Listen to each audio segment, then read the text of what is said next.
Професори на Стенфорд, музичари и предавачи на балканската култура. Сите дојдоа во Македонија да учат како се свират зурла и тапани, но и да научат како се играат телено, моме и пајдушко.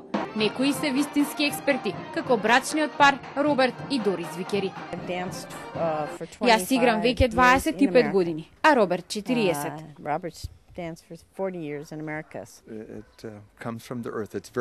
Играта доаѓа од земјата, многу е стара, традиционална и тоа ја прави посебна. Ние сме од Санта Барбара, Калифорнија и секоја среда одиме во парк со храна и вино.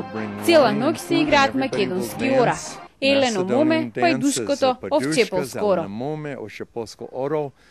И професорот Майкл Гинзбург е вистински амбасадор на македонската култура. Тој е фасциниран од македонските ора, а особено од тешкото. Ми се допаѓа токму тој атлетски аспект на орото. Ми се допаѓа ритмот што е различен од оној на западот, а од секогаш ми привлекувала оваа музика и да го доловам нејзиниот ритам. 70-тината странци во Берово дојдоа на семинарот, што веќе 5 години го организира Гора на Лачки.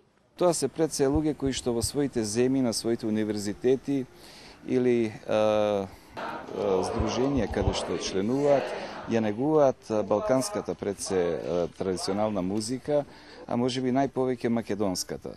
Македонската музика странците ги пленува со едноставноста и емоцијата што трепери од секој стих. Совладуваат. Не е битно дали е тоа тапанот или виолината или хармониката. Битен е јазикот, ритмот кој ќе биде совладан во глава, тогаш е многу полесно. Оваа година во Македонија дојде и групата Village Harmony, која го негува госпел пењето. Но 20 мината американци добро се снајдоа и со македонската музика.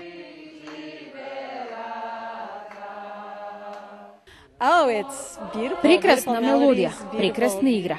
Јас ги играм овие традиционални танци од Балканот од 9-та година во Америка. Некои од учесниците на семинарот на шега велат дека многумина од нив македонскиот фолклор го познаваат подобро од самите македонци. Пред 15 на година во Скопје имаше повеќе од 76 ансамбли. Сега нема 7. Значи сето тоа доволно говори дека навистина не се води грижа.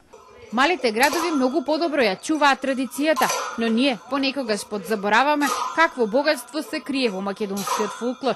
Блазесени што странците секогаш се тука да не потсетат колку вредиме.